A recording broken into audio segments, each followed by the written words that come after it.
Hello friends, तो आज हम एक्सप्लेन करने वाले हैं घाटी मूवी को। मूवी बहुत ही शानदार है, आपको जरूर पसंद आएगी। तो चलिए शुरू करते हैं। कहानी की शुरुआत उड़ीसा के पूर्वी घाट से होती है, जहां बड़ी बड़ी पहाड़ियों के बीच घाटी नाम का एक समुदाय रहता है।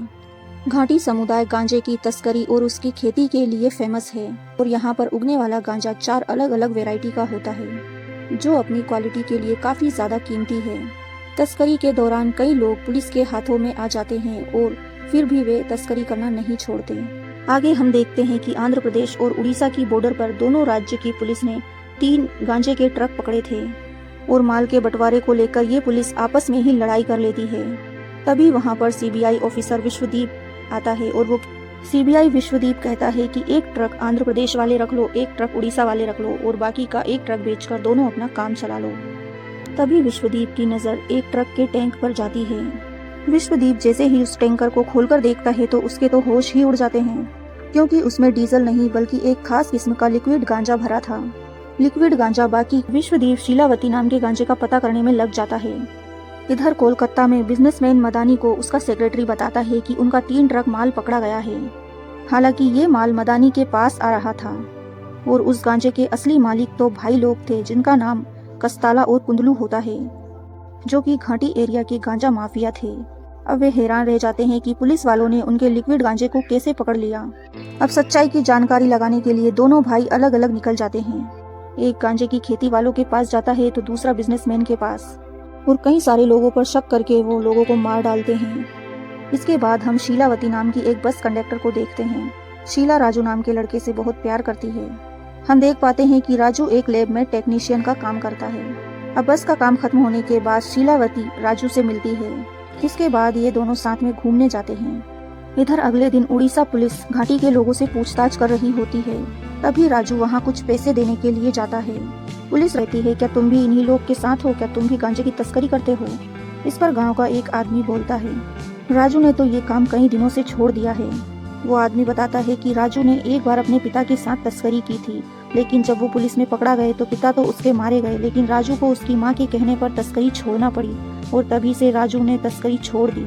अब पुलिस भी राजू से कुछ नहीं कहती। इधर सीबीआई ऑफिसर विश्वदीप उस गांजा डीलर तक पहुंच जाता है, जहां से लिक्विड गांजा डिलीवर हुआ था, मगर डिलीवर कुछ भी बताने से मना कर रहा था। लेकिन ऑफिसर जब उसे धमकाता है तो वो सच बता देता है। वो कहता है कि रेलवे स्टेशन पर एक अजनबी आता है, वही माल देकर जाता है और पैसे ले जाता है। अगले ही दिन विश्वदीप पूरे रेलवे स्टेशन पर अपने टीम के साथ जाल बिछा देता है। विश्वदीप गांजा डिलीवरी करने वाले को पकड़ना चाहता था। उसी टाइम शीलावती और राजू ट्रेन से उतरते हैं। राजू पैसों से भरे बैग की तरफ बढ़ता है और विश्वदीप भी उस पर नजर बनाए रखे था। राजू एक से अपनी शर्ट चेंज करता है और फेस को मास्क से कवर कर लेता है और बैग लेकर फुर्र हो जाता है। यहाँ सीबीआई की टीम उसके पीछे दौड़ती है और इधर शीलावती एक गाड़ी लेकर पहले से ही रेडी थी। राजू तुरंत ही गाड़ी में बैठता है और राजू और शीला आंखों के सामने से ही फरार हो जाते हैं। फिर हम देखते हैं कि विश्वदीप ने पैसों के बैग में एक ट्रैकर लगाया हुआ था, लेकिन राजू चालाकी से उस ट्रैकर को निकालकर फेंक देता है। यानी कि राजू अभी तक सुधरा नहीं था, वो 2 नंबर का धंधा कर रहा था, वो भी शीलावती के साथ मिलकर, और ये दोनों मिलकर ही लिक्विड गांजा सप्लाई करते हैं। यहाँ विश्वदीप को सड़क पर सिर्फ और सिर्फ ट्रैकर मिलता है। अब विश्वदीप समझ चुका था कि ये काम घाटी वाले लोगों का ही है। विश्वदीप यहाँ की लोकल पुलिस से पता करता है तो उसे पता चलता है कि घाटी वाले लोग उन्हीं के लिए काम करते हैं जो उन्हें पैसा देता है। लोकल पुलिस विश्वदीप को ये भी बताती है कि इस गांजे की स्मगलिंग के पीछे घाटी के लोग ही नहीं बल्कि कोई बड़ा आदमी है, जिसका शायद हम कुछ नहीं बिगाड़ सकते। इधर शीलावती और राजू गांव लौटते हैं तो उनकी शादी की बातें होने लगी थी। गांव वाले लोगों को कहना था कि अब तुम दोनों को शादी कर लेनी चाहिए। तभी राजू गांव वालों के सामने शीलावती के हाथों में एक धागा बांधकर अपनी सगाई पक्की कर लेता है। इन दोनों की सगाई से गांव वाले बहुत खुश थे। इधर पहाड़ों के बीच गांजा माफिया कुंडरू ड्रोन की हेल्प से गुफाओं में ये पता करने में लगा हुआ था कि यहाँ पर लिक्विड गांजा कौन बना रहा है। तभी उसे एक गुफा में घाटी के लोग लिक्विड गांजा बनाते हुए नजर आते हैं। कुंडलू वहाँ पहुंचकर हंगामा कर देता है। असल में बात ये थी कि अब घाटी के लोग गांजा माफियाओं के लिए गांजा ना बनाकर खुद का ऑयल गांजा बनाकर बेच रहे थे। यानी कि अब वो माफिया भाइयों के लिए काम नहीं करते, जो कि कुंडलू को बर्दाश्त नहीं होता। जैसे ही शीलावती और राजू को कुंडलू के हमले के बारे में पता चलता है, वे तुरंत ही उस गुफा में पहुंच जाते हैं जहां इनका गांजा बन रहा था। राजू और सीमा देखते हैं कि कुंडलू लोगों को पीट रहा है और उनसे उसके बॉस का नाम पूछ रहा है। तभी राजू और शीलावती सामने आ जाते हैं। कुंडलू गुस्से में कहता है कि यहाँ सिर्फ मेरा माल सप्लाई होगा, तुम्हारी इतनी हिम्मत कैसे हुई हमारे सामने ये सब काम करने की। इस पर राजू कुंडलू से कहता है कि तुम हमारे साथ पार्टनरशिप कर लो, इसमें तुम्हारा भी फायदा होगा। कुंडलू भड़क जाता है और कहता है ये इलाका मेरा है, यहाँ मेरा रूल चलेगा। तभी कुंडलू की नजर शीलावती के हाथों पर जाती है जिसमें एक धागा बंधा हुआ था। कुंडलू उस धागे को निकालकर फेंक देता है। ये देखकर राजू का खून खोल जाता है। अब यहाँ राजू और शीला मिलकर कुंडलू के साथ साथ उसके आदमियों को बुरी तरह से मारते हैं। इसके बाद राजू और शीला घायल कुंडलू को लेकर मदानी के सेक्रेटरी के पास पहुँचते हैं। राजू मदानी से कहता है कि हमारी डील तुमसे हुई थी, मगर तुम्हारे आदमी हमें काम करने से रोक रहे हैं। हम किसी की गुलामी नहीं करने वाले। जब कुंडलू का भाई कस्ताला अपने भाई को इस हाल में देखता है तो वो गुस्से में लाल पीला हो जाता है। अब राजू कस्ताला को भी वही ऑफर देता है, तुम हमसे हाथ मिला लो वरना हम अपना माल किसी और को बेच देंगे। इतना कहकर राजू और शीला यहाँ से चले जाते हैं। यहाँ एक नेता कस्ताला को बताता है कि राजू और शीला का रिश्ता बहुत पुराना है, वो दोनों मिलकर कुछ भी कर सकते हैं। अब इनकी बातें सुनकर कस्ताला कुछ सोचता है और फिर इनसे बोलता है कि ऑयल गांजा बनाने का राज राजू और शीला के पास ही है।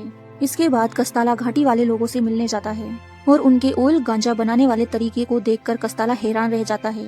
राजू इन्हें बताता है कि ये साधारण गांजे से 10 गुना ज्यादा पावरफुल है। कस्ताला और मदानी का सेक्रेटरी इस गांजे को टेस्ट करते हैं और वे काफी तारीफ भी करते हैं और अब ये राजू के साथ पार्टनरशिप के लिए तैयार हो जाते हैं। फिर अगले दिन राजू और शीलावती की शादी बहुत ही धूमधाम से होती है, लेकिन तभी वहाँ कुंडलू अपने आदमियों के साथ उसकी शादी में हमला कर देता है, क्योंकि कुंडलू को तो राजू से अपना बदला लेना था। वो यहाँ लाशें बिछा देता है। लड़ाई में शीलावती घायल हो जाती है। वहीं कुंडलू के आदमी शीला को गाड़ी में पटककर वहाँ से ले जाने लगते हैं। राजू उनका पीछा करता है, लेकिन तभी पीछे से कस्ताला अपनी गाड़ी से राजू को जोरदार टक्कर मारता है।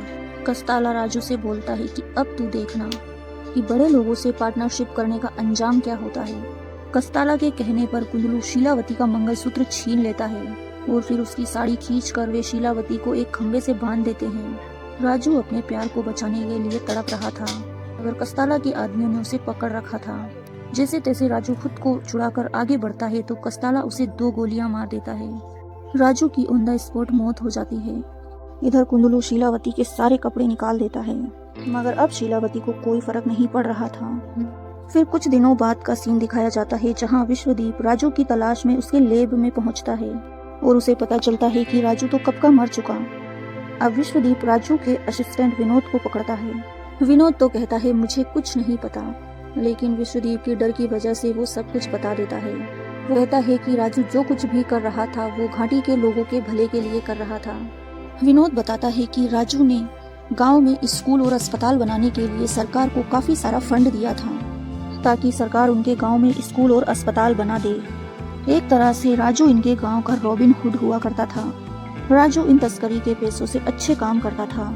अब विश्वदीप विनोद को अपने साथ ले जाता है। इधर शीलावती राजू की समाधि पर पहुंचती है, क्योंकि वो अपना दुख बर्दाश्त नहीं कर पा रही थी। इसके बाद कहानी फ्लैशबैक में जाती है और हम देख पाते हैं कि किस तरह से गांव के लोगों की गरीबी और लाचारी को दूर करने के लिए शीलावती के कहने पर ही राजू ने ये काम शुरू किया था, क्योंकि गांव के गरीब लोगों के बारे में कोई नहीं सोचता था। बाहरी लोग गांव के गरीब लोगों का फायदा उठाकर भाग जाते थे। अब यहाँ प्रेजेंट में आती है, जहाँ शीलावती समाधि के सामने मंगलसूत्र वापस अपने गले में पहन लेती है और अब शीलावती फैसला करती है कि वो इस काम को बंद नहीं होने देगी। अब शीलावती फिर से तैयार होकर ऑयल गांजा बनाने वाली जगह पर पहुंचती है, जहां बाकी लोग कस्ताला के लिए काम कर रहे होते हैं, जहां कस्ताला के लोग शीला को देखकर उसके मजे ले रहे थे। अब हम यहाँ शीलावती का काली वाला रूप देख पाते हैं। शीलावती यहाँ कस्ताला के लोगों को एक एक करके मौत के घाट उतार देती है। आखिरी में शीलावती उस जगह में आग लगा देती है। इसके बाद कस्ताला का एक आदमी ये खबर कस्ताला तक पहुँचाता है। ये सुनकर कस्ताला सीधा शीलावती को मारने के लिए निकल पड़ता है, लेकिन उसके कुछ आदमी उसे रोककर लोकल पुलिस को ये काम करने के लिए कहते हैं। अब पुलिस सीधा राजू की समाधि को खोदने की कोशिश करती है, ताकि उन पुलिस वालों को रोकने के लिए शीलावती वहां आए, लेकिन शीलावती तो आती ही नहीं। शीलावती तो बस में उनका इंतजार कर रही थी। शीलावती यहाँ एक एक पुलिस वाले को चुन चुन कर बड़ी ही बेरहमी से मार डालती है। साथ ही वो कस्ताला के खास आदमी का सिर धड़ से अलग कर देती है। यहाँ शीलावती जल्लाद बन चुकी थी। अब वो कस्ताला के उस आदमी का कटा सिर लेकर घाटी के लोगों के बीच पहुँचती है और उसे एक मूर्ति पर रख देती है। शीलावती का इतना भयानक रूप देखकर गांव वाले डर जाते हैं। शीलावती की ये न्यूज़ कस्ताला, मदानी सभी तक पहुंच जाती है। अब मामला मीडिया तक पहुंच चुका था तो मदानी एक मीटिंग बुलाता है। मदानी की सेक्रेटरी निराली उसे सलाह देती है। वो कहती है कि हमें इस मामले को यहीं सेटल करना होगा, वरना हम लोगों का बहुत नुकसान हो जाएगा। वो कहती है कि हमें शीलावती को अपना दुश्मन नहीं बल्कि उसे अपना पार्टनर बनाना चाहिए। हमें शीलावती को घाटी का लीडर बनाना होगा, वो सब कुछ संभाल लेगी। तभी इनके बीच खड़ा एक आदमी सवाल करता है, क्या इतना सब कुछ होने के बाद वो हमसे बात करेगी? इसके बाद मदानी की पर्सनल सेक्रेटरी किसी को फोन लगाती है। इधर सीबीआई ऑफिसर विश्वदीप विनोद के घर जाता है और वो शीलावती के बारे में कुछ पूछताछ करता है। विनोद तो साफ मना कर देता है कि मुझे शीला के बारे में कुछ नहीं पता कि वो इस वक्त कहाँ है। हम देख पाते हैं कि शीलावती उसी घर में छुपकर इनकी सारी बातें सुन रही थी। फिर विश्वदीप विनोद से कहता है कि मैं शीलावती को एक जरूरी मीटिंग के लिए बुलाने आया था। वो मीटिंग सेक्रेटरी गेस्ट हाउस में होने वाली है। साथ ही वो चेतावनी देता है कि अगर शीलावती उस मीटिंग में नहीं आई तो घाटी के स्कूल और अस्पताल बंद करवा दिए जाएंगे। ये सुनकर शीलावती टेंशन में आ जाती है। अगले दिन शीलावती उस मीटिंग के लिए निकल जाती है। जब शीलावती अकेले जा रही होती है तो उसका एक करीब दोस्त पेंगलू उसे आवाज देता है, लेकिन शीलावती तो जल्दी में थी। वो उसकी आवाज को इग्नोर करके जल्दी से गेस्ट हाउस पहुंचती है। विश्वदीप शीला से कहता है, ये तो हमारी दूसरी मुलाकात है, मैंने तुम्हें स्टेशन पर देखा था। इस पर शीलावती विश्वदीप से कहती है कि नहीं, ये हमारी तीसरी मुलाकात है, क्योंकि जब तुम विनोद के घर आए थे तो मैं भी वहाँ मौजूद थी। तभी वहाँ पर कस्ताला भी पहुँच जाता है। ये देखकर शीलावती की आंखों में खून उतर आता है और शीलावती की आंखों के सामने उसकी पति का खौफनाक मंजर उसके सामने आ जाता है। हालांकि शीलावती अभी चुप थी। कस्ताला शीलावती से कहता है कि जो कुछ भी हुआ उसे तुम भूल जाओ, मैं तुम्हारे साथ पार्टनरशिप करना चाहता हूँ, तुम फिर से ऑयल गांजा की लेप शुरू करो। मगर शीलावती कोई भी बात का जवाब नहीं देती। अब उसकी चुप्पी को देखकर कस्ताला शीला को उकसाने के लिए कहता है, तुम राजू को भूल जाओ, तुमने एक मरे हुए आदमी का मंगलसूत्र अपने गले में क्यों डाला हुआ है? ये कहकर कस्ताला उसके गले से मंगलसूत्र निकालने लगता है। अब कस्ताला की इस शीलावती के सब्र का बांध टूट चुका था। वो एक कांच की बोतल को उठाकर कस्ताला के सिर में जोर से मारती है और उसी बोतल को वो कस्ताला के गले में घोंप देती है और उसकी जान ले लेती है। ये देखकर कस्ताला के आदमी शीलावती पर हमला कर देते हैं, मगर शीलावती तो उन सब पर भारी पड़ रही थी। इसी बीच शीला को एक गोली लग जाती है। वो गोली लगी हालत में ही वहाँ से भाग निकलती है। वहीं कस्ताला के आदमी भी शीला पर हमला करने के लिए उसके पीछे जाते हैं। थोड़ी आगे पहुँचते ही कस्ताला के लोगों ने शीला की गाड़ी के गोली मारकर उस गाड़ी को गिरा दिया था। अब जैसे ही दो आदमी शीलावती को मारने के लिए आगे बढ़ रहे होते हैं तो पेमलू आकर वहाँ उन पर गोलियां बरसा देता है। इससे शीलावती की जान तो यहाँ बच जाती है। अब पेमलू शीलावती को अपने साथ ले जाता है। इसके बाद शीलावती के शरीर से गोलियां निकाली जाती है और उसका दर्द कम करने के लिए उसे गांजा भी दिया जाता है। अब यहाँ शीलावती नशे की हालत में और दर्द में थी। तभी उसे राजू नजर आता है। शीला राजू से कहती है कि तुम्हारी मौत के बाद मेरा दिमाग काम नहीं कर रहा है, मैं सबको मारना चाहती हूँ। राजू भी यहाँ शीला को हिम्मत देता है कि तुम जो भी कर रही हो बिल्कुल सही कर रही हो, क्योंकि अब तुम्हें ही घाटी के लोगों के बारे में सोचना होगा।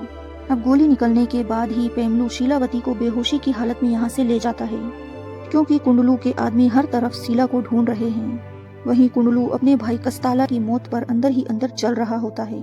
अब अगले दिन पेमलू को केबल कार के जरिए छत्तीसगढ़ ले जाने की सोचता है, लेकिन कुंडलू के आदमी वहां भी पहुंच जाते हैं। शीलावती अब तक बेहोश थी। पेमलू के साथी को कुंडलू के लोग मार देते हैं। यहाँ पेमलू अकेला ही इन लोगों से फाइट कर रहा था, लेकिन वे पेमलू को भी बुरी तरह से मारते हैं।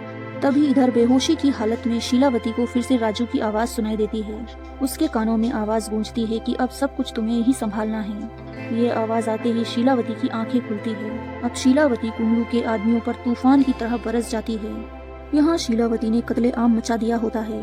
कुंडलू का एक आदमी तक पहुँचता है और डरते हुए कहता है कि शीलावती अब बहुत ही खतरनाक हो चुकी है। वो पहले वाली शीलावती नहीं रही, वो तो किसी चुड़ैल की तरह बन गई है। ये सुनकर कुंडलू को जोर का गुस्सा आता है और वो अपने ही आदमी को मार रहा है। वो कहता है कि तू यहाँ आकर शीला की तारीफ कर रहा है। इधर शीलावती घाट लौट आती है और लोगों से कहती है कि तुम्हें ये काम छोड़ देना चाहिए। गांजे का काम उनके परिवार और बच्चों को बर्बाद कर रहा है। लेकिन गांव वाले डरे हुए थे। वे शीला से कहते हैं, अगर हमने ये काम छोड़ा तो कुंडलू हमें मार डालेगा और हम खुद भी भूखा मर जाएंगे। शीलावती औरतों को समझाती है कि तुम्हें अपने बच्चों के भविष्य के लिए ये जहर तो खत्म करना ही होगा। कुंडलू को पता चलता है कि शीलावती लोगों को भड़का रही है, तो वो गांव के स्कूल को जलवा देता है। इधर शीला गांव के लोगों को समझाने की कोशिश कर रही थी, तभी वहाँ कस्ताला का एक पुराना दुश्मन आता है। वो शीला से कहता है कि कस्ताला ने मेरे बेटे को मारा था और तुमने उसे मारकर मेरा बदला पूरा कर लिया। मैं तुम्हारे साथ हूँ, हम दोनों मिलकर इस धंधे को बड़ा करेंगे। इस पर शीलावती कहती है कि तुम्हारा बेटा भी इसी गांजे की वजह से मरा था, हमें इस गांजे को खत्म करना होगा। आज से यहाँ ना ही गांजे की खेती होने से रोकना होगा और ना ही यहाँ पर गांजे की तस्करी होगी। अब अगले दिन शीला गांव के लोगों को प्यार से समझाती है कि हम लोग खेत में गांजे की बजाय फसल उगाएंगे ताकि हमारी आने वाली पीढ़ी एक स्वस्थ और अच्छा जीवन जी सके। अब यहाँ गांव वाले लोग शीला की बातें मान जाते हैं और वे गांजे की पूरी फसल में आग लगा डालते हैं। ये देखकर तो कुंडलू पागल ही हो जाता है, तो कुंडलू ठान लेता है कि वो शीलावती को मार कर ही रहेगा। इसके बाद विश्वदीप शीलावती को एक ढाबे में घेर लेता है, लेकिन यहाँ तो शीलावती के चाहने वालों की संख्या ज्यादा थी। वे उल्टा विश्वदीप को ही बंदी बना लेते हैं। अब विश्वदीप शीला से कहता है कि पहले तो तुम गांजे वालों के पक्ष में थी, अब इसके खिलाफ क्यों हो गई हो, ऐसा तुम क्यों कर रही हो। शीलावती कहती है कि मैं सिर्फ घाटी के लोगों की भलाई के लिए लड़ रही हूँ, जो सही है मैं वही करूंगी और जो कोई भी मेरे बीच में आएगा वो जान से जाएगा। यहाँ पर विश्वदीप शीला को एक चौंकाने वाली बात बताता है। विश्वदीप शीला से कहता है कि तुम्हारे पास जो गन है ना वो मेरी है। जब तुम्हें दुश्मन ने घेर लिया था और तुम बेहोशी की हालत में थी, तब मैंने ही तुम्हें दुश्मनों से बचाया था। ये सुनकर शीलावती हैरान रह जाती है। विश्वदीप शीला से कहता है कि हमें और आगे तक गांजे की सप्लाई करनी चाहिए, लेकिन शीला साफ मना कर देती है। वो कहती है कि मैं अब इस धंधे में नहीं उतरने वाली।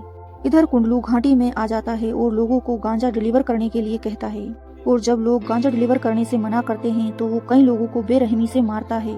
जब शीलावती घाटी में पहुंचती है तो बहुत सारी लाशें देखकर वो टूट जाती है और उसे पता चलता है कि कुंडलू अपने साथ कई सारे लोगों को जबरदस्ती ले गया है। इसके बाद शीलावती अपने आदमियों के साथ सीधा कुंडलू के अड्डे पर पहुंच जाती है, जहां से माल सप्लाई हो रहा था। शीलावती का पता चलते ही कुंडलू भी वहां पहुंच जाता है। अब शीलावती घाटी के लोगों के सामने आकर कहती है कि अब सामना करने का टाइम आ गया है, और लोग तो पहले से ही डरे हुए थे। अब शीलावती कुंडलू के आदमियों को मारने लगती है, साथ ही वो घाटी के लोगों को मोटिवेट करती है। अब घाटी के लोगों के अंदर भी हिम्मत आ चुकी थी। वे गांजे के बोरे फेंक कर कुंडलू के लोगों से भिड़ जाते हैं। अब यहाँ शीलावती के इशारों पर एक एक कर बम फूट जाते हैं जो उन्होंने पहले से लगा कर रखे थे। यहाँ पर कुंडलू के गांजे से भरे कंटेनर तबाह हो जाते हैं। यहाँ पर घाटी के लोग कुंडलू के सभी आदमियों को चुन चुन कर मार डालते हैं। यहाँ शीलावती और कुंडलू के बीच जोरों की लड़ाई होती है। शीलावती यहाँ कुंडलू को बुरी तरह से मारती है और उसके कपड़े उतारकर उसे भी आग में फेंक देती है। कुंडलू आग में तड़प तड़प कर मर जाता है। इधर विश्वदीप बचे हुए गांजे को भी जला डालता है, क्योंकि अब विश्वदीप भी लोगों का भला करना चाहता था। इधर मदानी का सेक्रेटरी उसे कॉल करता है और कहता है कि यहाँ घाटी में अब कोई गांजा नहीं बचा, यहाँ पर पूरा माल जल गया है। ये सुनकर तो मदानी हैरान रह जाता है, यानी कि अब घाटी के लोग सही राह पर चलेंगे। इसी के साथ ये शानदार मूवी यहीं पर खत्म होती है। ये मूवी कैसी लगी कमेंट्स में जरूर बताइएगा। Thanks for watching.